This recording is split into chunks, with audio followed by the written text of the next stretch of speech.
Hi, this is part 2 of a two-part tutorial. In the first part we covered making the skateboard that's used in these free animations, and in this tutorial I'm going to talk about how you would create each of these animations, and then I'm going to take the floppy fish animation and just texture it up and light it and just show you how I would set that up in Octane. Okay, so let me know in the comments below if there's any other work of mine that you'd like to see tutorials on, but other than that, please remember to like and subscribe, and let's get started. Okay, so now if you've built the skateboard in part 1 of the tutorial, then now we've got this model, you're at the same stage I'm at. I'm going to center this out just so it's kind of in the center of our screen, and maybe just bring it up so it's sitting above the grid. And I'm going to do a couple of things to prepare this. So we're going to go through how to animate the 3 different versions of the skateboard. So I'll quickly cover each one before we do texturing. So for the first 2 options, where we're kind of putting wavy and bendiness to it, we're going to use a mesh deformer, because if we actually put a bend or a twist just on this model, we might end up in a situation where parts are intersecting with other parts. It takes a long time to actually process the animation because it's trying to change all this geometry. So what we're trying to set it up for is that we actually are going to deform a simple geometry, which is then going to bend and twist this geometry. So to do that, we need to prepare our assets. So using that mesh deformer to do that, it doesn't react well with the spline wrap. So these 2 boards, we're going to make them editable objects. So let's just say current state to object, and let's delete the originals. So this one and this one. And we have a look in here, you see we've got those actual baseboards. And then for both of these, I'm going to access center. So that's kind of neatened up. And then I'm going to select both, hold down Alt and do subdivision surface just to add a bit more geometry to those. We'll call this top and base. And something that I realized after I did it was that we have these bolts inside the wheels. They should actually be outside. So let's leave those outside, and we'll put subdivision surfaces on those. And the same on these wheels. For some reason, when they're inside another object in a subdivision, when you do a mesh deformer, it doesn't like it. So let's just add those on as well. So then now our model is prepared for animating. Okay, so now let's add on this mesh deformer. So to do that, we go up here to our deformers, and we'll get the mesh deformer and we'll drag that in, and you'll see that, let's have a drag over, because we're putting it in a folder, it's going to affect everything within this folder. So we haven't really got many options in here. We've obviously just got this object, and the object is what we're going to use as like a reference object. So we're going to deform the reference object, and then that's going to relay that information to everything in this folder, so it deforms that as well. So the reference object we're going to get is just something very simple. So we'll just grab a cube. Let's just take this a bit higher. We just want this to cover skateboard. So let's make this, what's that, like 130 high. And maybe, let's have a look.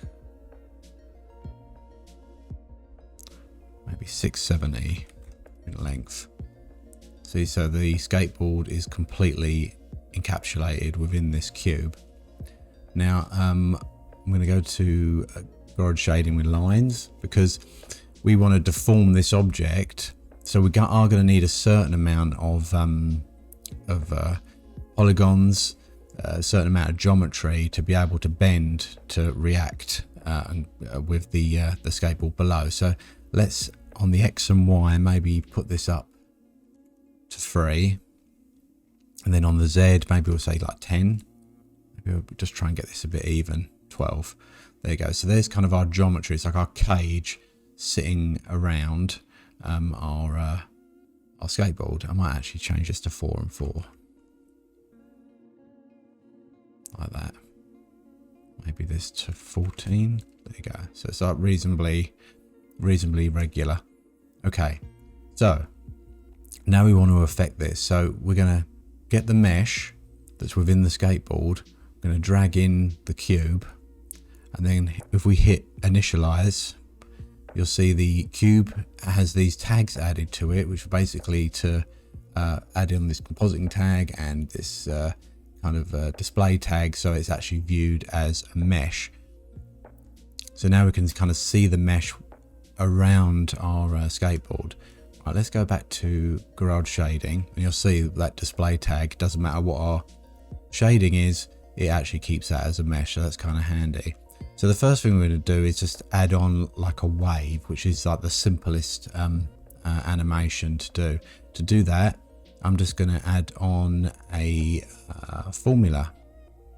And what we'll do is put that underneath the cube.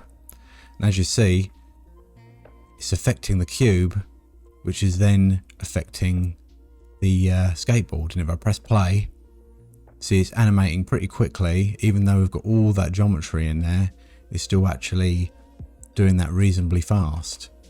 So to kind of get a forward to back wave, all I'm going to do is actually offset this, maybe like to over here, and you can see how that is going. We can move it to the other side to get it to go the other way.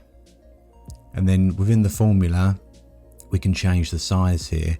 Let's maybe make this like 1200 by 1200. See, we've got like a nice smooth wave, and then maybe we could change the height to something like 600 to make it more intense. So yeah, that's looking pretty sweet. So that's kind of how you would get the wave. Another way you could do it is running the whole object along a spline wrap, but you know, this one's pretty simple way of doing it. Okay, so that's option one. Now, obviously my amount of frames I've got here at the minute is 90, just 3 seconds. So I think I probably did it at like 120. I'm doing this at 30 frames per second. So this is a 4-second animation. With the formula effector, I think it's just set up automatically to loop like we get like 1 wave per second. So over the course of our time, oh, hang on. I didn't actually change my project settings. I'm going to change that in here. So yes, it's doing 1 wave per second. So I mean, we could almost even render 1 second and that would be enough, but you might want to put some secondary animation on there of it moving up and down or something like that. Yeah, so that's a pretty simple setup. So let's have a look at the next setup, which is the kind of twist, and then we have that kind of jiggle on there as well. So how we'd set that up. Okay, so what we'll do for the twist is we'll delete that formula, and let's get a twist deformer. And in version 23 of Cinema, it actually has this handy arrow to show you what way it's planning to twist on. So I'm going to rotate that through 90 degrees. And let's change the settings on here. I'm going to make this maybe like 1500 long. And I want to start it off kind of before the board. And let's set a keyframe on the Z-axis. Actually, probably at frame 0 would be handy. And then let's maybe go to like frame 80. No, yeah, frame 80. And then I'm going to take this all the way through.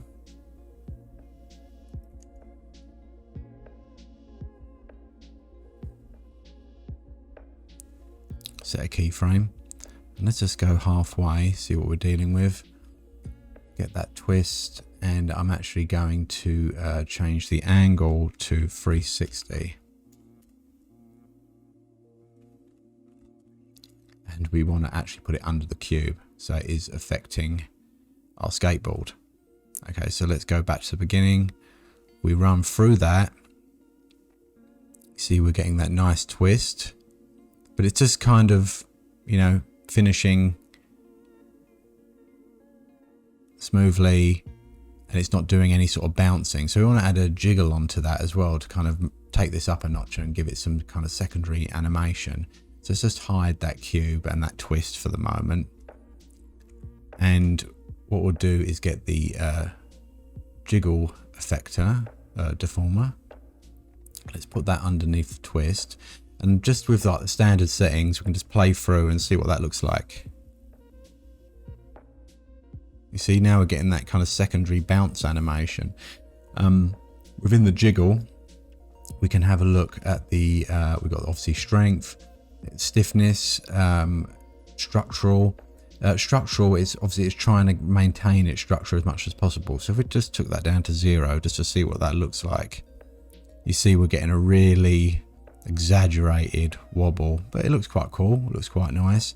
And then drag, obviously, the more drag you have, the kind of how much it kind of smooths that out. I kind of like it with a little amount of drag, and maybe we'll have like 20% structural. Maybe we'll take down the stiffness 20%, then press play. See, and wow, and now we get that nice sort of like secondary animation. And you see how I kind of made the twist end on frame 80. That's just because I wanted to leave enough time before I get to the end of my loop, because I want this to be a looping animation. I've got enough time there to let this settle down. It gets back to the initial point, and then we go back to frame 0. Okay. What I would recommend before you set anything to render that's got a jiggle on it is go to the cache and then get it to calculate the cache. And then that means if you're rendering and your render breaks down halfway for some reason, you need to render these last few frames. When you export it back out to the renderer, it can not pick up the jiggle correctly from where it left off from. So if you cache it, then the jiggle is always going to be there. So if you need to re-render part of your animation, then you can pick up from where you left off. So that's kind of a good tip there. Okay, so that's the second animation. So we're kind of getting through these pretty quick. And then the third animation was that Voronoi fracture, which I was using to kind of take the surface off the board and then putting it back on again. So we'll have a look at that one next. Let's just delete that twist and jiggle. And actually we're going to get rid of the mesh deformer and that cube. Okay, so for this Voronoi fracture on the top, I'm going to get this top section, move it out of the subdivision surface and delete these selection tags, and hold down Alt, and then I'm going to go up into the menu and get a Voronoi fracture. So that's over the top of it, and obviously that's instantly broken that up. We go to the sources tab on Voronoi fracture and go to point generator. I'm going to up the amount from 20 to 200, and that gives us all of our kind of fractures. And you can change obviously the distribution, whether it goes left to right, forward to back, but for this one we want a general distribution across, so you can change it here. So you've got uniform and then normal, so in the middle, exponential, and this is where you can say, right, I want more at the back or more at the front, but I want a kind of even spread, so let's just leave it there. Okay, so with the Voronoi fracture selected, let's get a effector. Let's get a shader effector, and let's go to the parameters. I'm going to not use scale. What I'm going to first use is position. I'm going to push all of them up by 200. So as our fall off comes through, it's going to push everything up by 200. And then I'm also going to change the rotation on each of these to 360. So it pushes them up and it spins them around. Now to add on a bit of additional animation, kind of make it look more interesting, let's go to shading, then add a noise. Let's maybe, let's give this an animation speed of 1. Maybe up the contrast a little bit just to kind of make it a bit more obvious. There we go. That's what we're dealing with. Loop period, if you were going to loop the whole animation, you would make it a loop period of 4, because I'm currently on 120 frames. I'm going 30 frames a second. So that's 4 seconds. If we press play, this should loop. So that's cool. We're not going to need that though, because we're actually going to have it so the board is flat at the beginning and the end. But for the moment, let's just leave it as is. Okay, so happy with that. So what we want to do is actually have a fall off to make this come in and then go out. So with the shader selected, let's go to fall off and let's get a linear field. And then let's rotate this. There we go. So I want that to be on 90. Maybe we'll make it a bit longer. I'm going to call this field 1 because we're going to use 2 fields here. Under remapping, I'm going to change the contour mode to curve. Gives us a kind of a nicer fall off. And let's have a look how that's going to look when it moves out. Yep, cool. I'm going to bring this out of the shader and group that. And we'll call this vector move. And then what I want to do is duplicate that vector. So let's do, actually before I do that, let's go to the shader. We've currently got this gradual moving up of all of the objects, but we can actually randomize that a little bit more by getting a random field. So let's get a random field here. See, that's randomized everything. What I want to do is change this to overlay, and that just kind of randomizes where it's lifting up here, so it just gives us a bit more interest. If I was to turn that off, it's subtle, but it's in there. So I'll leave the random field in with the shader because we're not going to animate or move the random field. We just want to move these vectors. So let's just bring this over to here. And then what I want to do is make a duplicate of that vector, that fall off. Call that 2, and then I'm actually going to invert. So this rather than fading up, this is going to be fading down. So let's bring that bink into the effector move, just so that we can move it together. And I'm actually going to offset this. Let's just hide the random. So you can see we've got this one is going to fade in, and this one's going to fade out. So with the shader selected, let's bring number 2 above the 1 but below the overlay, so that's also being affected by the random field. We're going to change this to multiply. So now if we move through, you see now we're getting, they're lifting up and then they're going back down again. So what we want to do now is to set this up so it animates. So let's get our effector move, which controls both of these. Let's start it off before the skateboard. Press a keyframe. Let's go to frame 120 and then we'll bring it all the way through. Another keyframe. And there's our animation. Now what we might want to do is let's go back in this shader. Got the animation speed. Maybe we would want to, make that quicker. Maybe we want to up the contrast so it kind of gives it some, more variation. But you can just have a play around. The only other thing that's in this animation, obviously, is the floor, and the floor is pretty simple. All that is cube. Let's just say we'll leave it at 200 by 200. Maybe we'll make it like 20 high. And then we'll put that into a cloner. We'll hold down Alt, bring that into a cloner.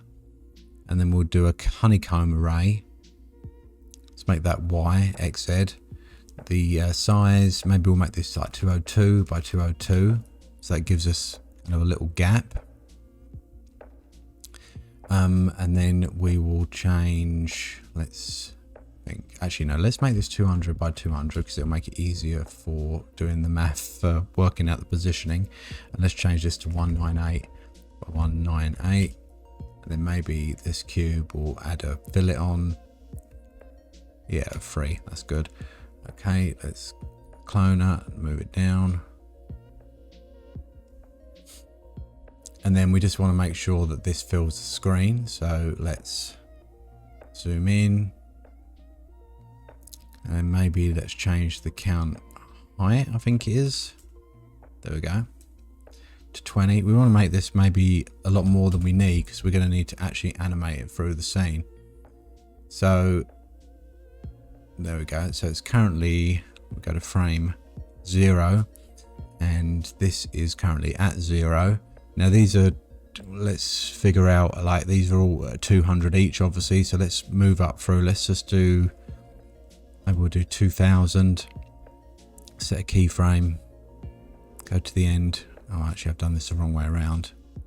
We want to start back here, so let's just say minus 2000, set a keyframe, and then maybe we want to say 2000, set a keyframe, and let's just see. Yeah, it's lined up, but our obviously we've got a cut, we've got a few sticking out there, and a few at the beginning. So to sort out the beginning, we can make the height more. So let's just change this to 60,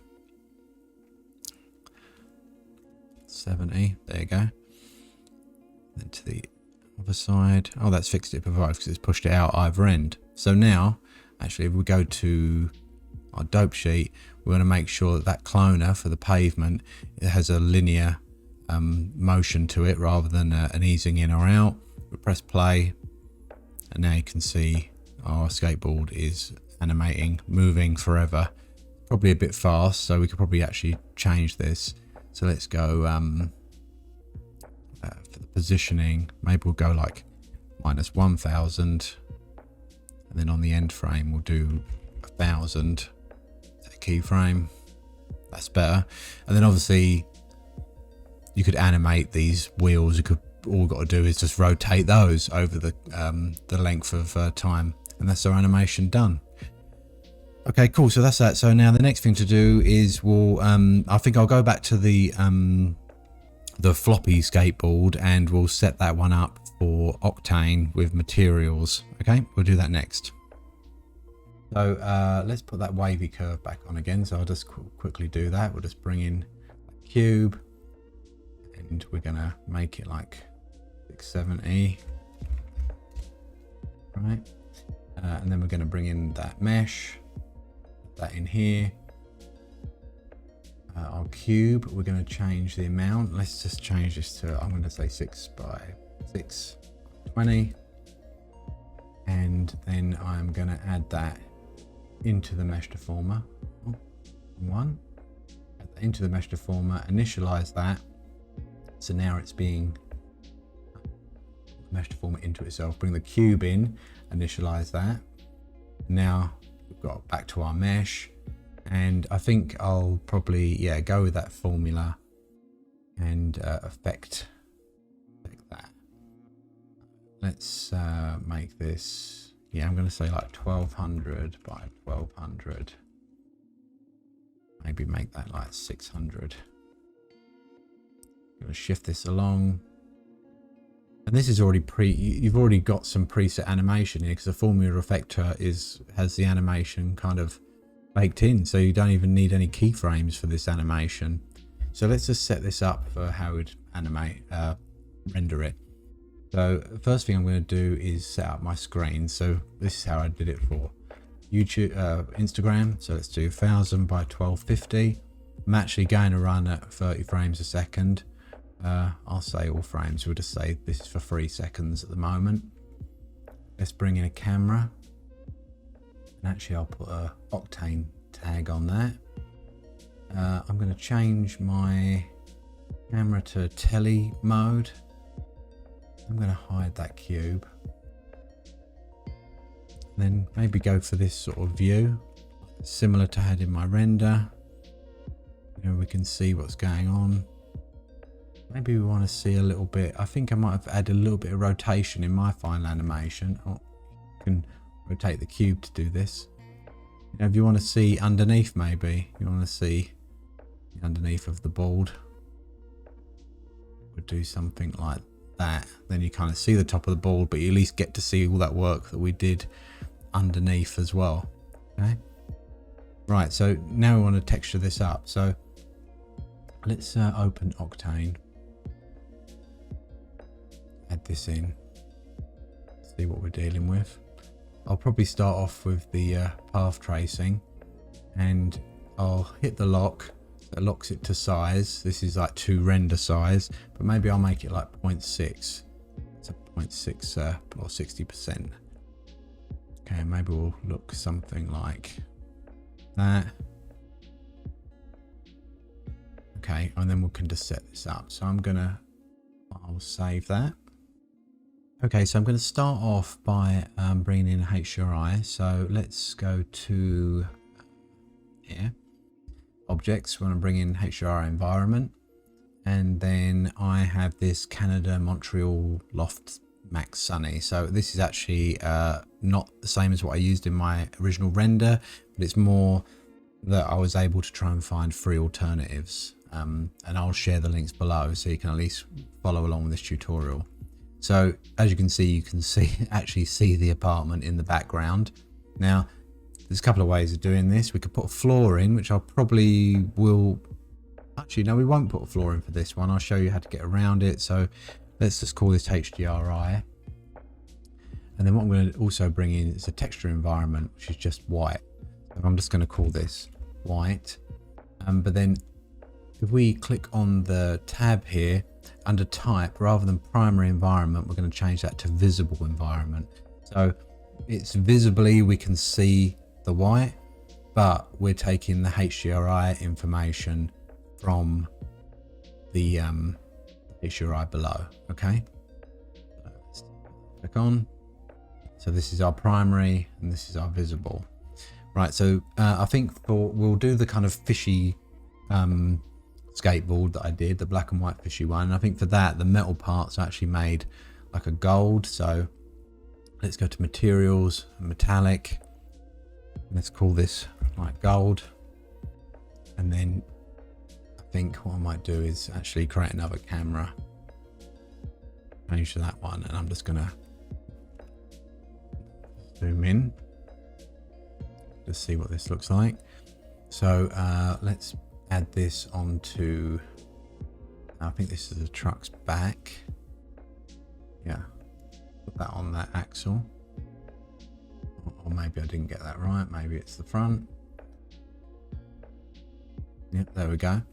Okay, so we've got that kind of standard silver material. So let's go to the specular, and then we can actually change the color of the specular. So we want to change this to like a goldy, orangey, yellowy color. See, something like that. Maybe I'll make it a bit lighter, a bit more yellowy, like that. And I'm going to add some roughness in. Open that up. And maybe that's a bit too yellowy, so let's just go back to our specular. Maybe I'll really lighten that up. Yeah, I think that's probably nicer. A bit nicer the less there is. So the roughness, I'm gonna take that down a tad. So we've got that reflection in there, so that's cool. Okay, so then I'm going to add that to our other parts. So I'm going to add it in here. I'm going to add it onto our bolts.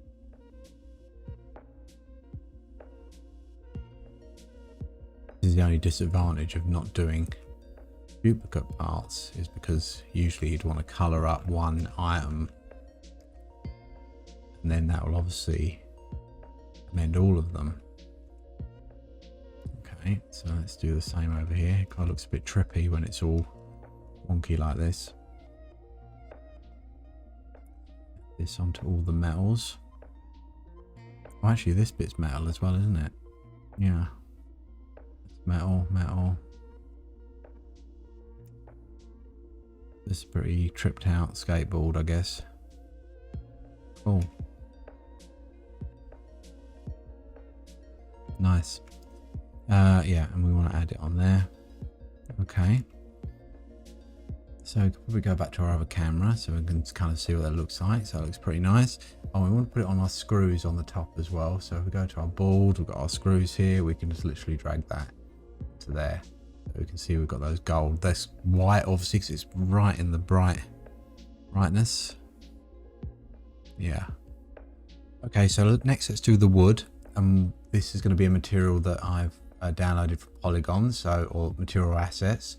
So we'll create a glossy material, call this wood, and then I am going to go to the node editor, and we'll bring in an image texture, take that into the diffuse layer,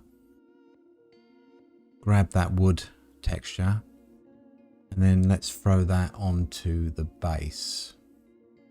And if I go to my other camera, you can see it actually on Skateboard there. Okay, so it's pretty shiny, and it also seems to be running the wrong way. So let's go to add a UV transform, and we'll rotate it 90 degrees along the Z. And then I think I'm just going to increase the scale a little bit to, you know, we can see more of that grain. So with that done, let's bring in another image texture, and I'm going to put this into the roughness. So there's a couple of things you could do. For roughness, you could obviously just increase it overall. That gives it an overall kind of less shininess, and that might be good enough. Or if what we're going to do is actually bring in an image that's applied in the polygon set of images, we can apply that, and that has obviously got that kind of wood texture in it. We need to make sure that it's tied up size wise with the actual wood, so we can pump the transform into the transform here so that matches. And then what we could probably do is add a Octane gradient in between the two here, which is black and white, and we can use this to kind of crunch the levels to make it either shinier or rougher. So we could probably solo that so we can see it, and then you see we can kind of play around with it so we can kind of crush it, so we'll get some shiny bits and some not so shiny. So we'll disable that. Got it mostly shiny at the moment, so let's actually go the other way. Make it more white to it, a bit of black. There we go. There you go. So it kind of just mixes it up a little bit. And then let's add in another image texture, and I think this comes with some normals, so let's just see what they are like. We've got some normals here, so let's add that in. So that adds in a little tiny bit of bump, I guess, because it's quite a smooth wood. Don't get too much. We'll add one more, just see if there actually is a bump in there. Let's just bring in this displaced channel, which I'm assuming has got a bit of a bump. So let's just add a little bit extra in. So I think that's good. We've just got you know, enough information there to get that wood. So I think that looks quite nice. Okay, cool. So the next thing we'll do is we've got these rubber bits. So let's save this. I'm gonna go materials. We'll get a glossy. We'll call this like black rubber. I don't know if this will be the wheels. Let's go to the node editor, and what shall we do? Okay, let's just obviously make these black. Maybe actually these would be for like the little rubber rings and things like that. So maybe we'll just, you know, add a bit of roughness on there. That might do us. They're so small. Go to our other camera. Let's add those on. So we did put a folder of those washers. We can add that on there. We've got that buffer section, that bit at the top. We want to do that on the other one. So let's add washers, buffer. But then we've just got the wheels left to do in our top. So let's go to this view. Let's save where we're at. Okay, and so for the wheels, we could probably just have a play around. We could actually do a specular material. Might be a bit more interesting. We'll get a bit of kind of light leak maybe. So let's just give it a go. So let's create a material, specular. Let's call this wheels. And I'm going to add these onto the wheels. So let's there, add it on here. Obviously there, I mean, look pretty cool in glass. What I'm going to do is I'm going to take the roughness up on these, move this around, and then I think I'm going to add a medium, and I'm going to add a scattering. And you see here we can change the density, make them more or less dense.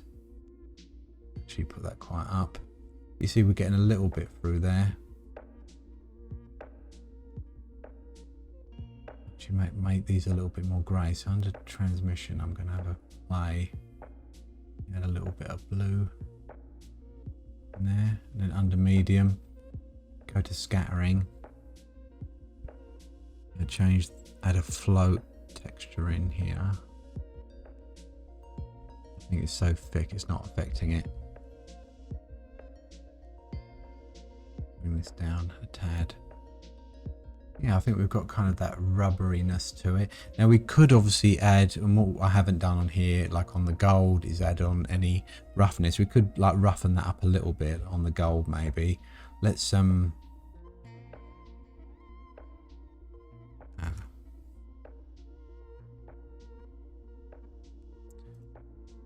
let's add in here an image texture, and I'm going to put this into the roughness, and let's maybe, no, I won't put that one. I've got these couple of like smudges and fingerprints. I'm going to grab this fingerprints texture, this one, just have that on there. Maybe this will just help to break up that gold a little bit. So at the minute you see the whole thing is pretty rough, but we want to kind of get that difference between the shiny and the rough. So let's add a gradient on there. Let's solo this node, and then let's, seems to be having issues with soloing that.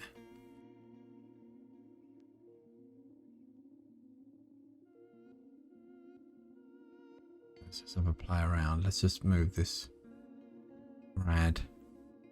You see how we're getting like shiny sections and rough sections? You can kind of tweak this. Maybe I'll bring this. The more I bring this up, the shinier it gets. But see, we get this roughness and that in there. This makes it a bit more interesting. You can see how we've got those. Oh, you know what I didn't do in the wood? I didn't go. Let's open the wood up. It's the node editor.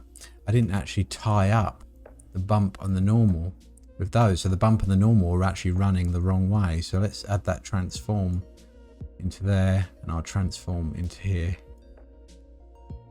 And now that is actually running along. So that makes much more sense. Okay, so that's that done. So now we just want to do the top part. So let's go to our other camera view. Now all those bits are done, we can kind of see all the cool stuff going on there. Let's rotate this cube around a little bit more just so we get to see a little bit of that underside. Cool. Right, so now we just want to do this top part of the skateboard. I'm going to rotate this back around again just so I can see the top. Okay, so let's create a Octane glossy. I'm going to call this surface. Okay, so now what I want to do is put obviously that fish on the surface, but I've done it black and white, but you can set it up in a way where you could obviously change the icon, whatever it is, logo, fish, whatever, and the background like 2 different colors. You can change that on the fly in here using a couple of layers. So let's I'm going to bring in an image texture. And what I've got is this icon of a fish. This could obviously be anything, a logo, whatever, words, text. We'll add that into the diffuse layer. And let's put it on surface so I can see what that looks like. Obviously very big. So let's do a couple of things. Let's add a UV transform and let's scale him right down. Maybe we'll go to something like that, and you can see straight away obviously he is duplicating. Now he doesn't need to always duplicate, you can change it. It's set to wrap around. You can change it to black color, and that basically means you've only got one, and then the rest of the space is black. I think he's actually off screen, that's why we can't see him. So if we just do wrap around, then we get like a lot of duplicates. So I'm going to have him like that, and then rotate him. So let's kind of do that, so we end up with this pattern. Now, you know, what would you do if you wanted to make the fish red and the board green, for instance? or you could do multiple layers, or you could actually use a mix cube here, this node. So what we can do is actually change our image texture to be the amount that we're mixing by. So one texture is going to be where it's white, and one texture is going to be where it's black. So let's just add in an RGB spectrum, bring that into here, then we can change that color. That's our background color, so we can make that whatever we wanted to. I'm just going to go to almost black. It means we can tweak it, and then let's just bring in another RGB, which is going to be for our fish. So for this one, obviously you could change that whatever color you wanted. So yeah, red, whatever. So I think I'll probably make it kind of a slightly off white, something like that. So then our board itself is very obviously very smooth. We want to add some roughness in there, so let's do that.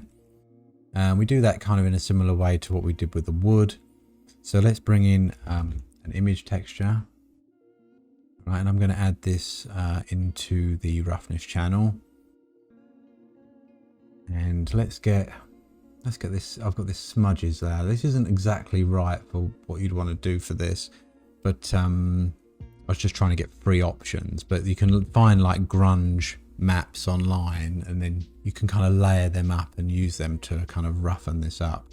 So at the minute it's mostly black, so it's mostly knocked out. So let's add a gradient in there, and then let's see if solo node works. Yeah, we can actually see it. So now we can crunch these levels, so we kind of get a lot more contrast. Let's go back, disable that. Can't quite see it because I guess it's picking up the shininess here, but we've got that added roughness in. And what I'm actually going to do is copy this, and then I'm going to do a multiply. I'm basically going to multiply two textures together. I'm going to multiply this one. Actually, that would be too black. Let's get a different image. There was like a whiter version. So let's get this. Right, so this is just multiplying like you would in Photoshop. And then I'm going to get that kind of finger smudge image. Obviously, like I said, you can get any sort of gradients. So this is the result of those two. It's multiplied those two together. And we can maybe put that in the bump channel. See, we can add this roughness in there. So we've got that like nice roughness to the board. Then maybe that might mean that let's take off. Yeah, we might even be able to take off the roughness on there, because we've got so much like fine detail in here that is roughening the board up. Yeah, see, like that. So that is basically how I made the skateboard animations, and how I textured it up. I think my rendering was like about 4 seconds long, so 120 frames. I've kind of graduated up to 30 frames a second, down from 25. Yeah, that's how you do that. So I hope this tutorial wasn't too rambling. I haven't done it for quite a while, so this was kind of my first crack at getting back into it again. But I hope you found it useful. I'll probably try and make my next tutorial something short and sweet. But I hope you enjoyed this, and I will see you soon. Cheers. Bye.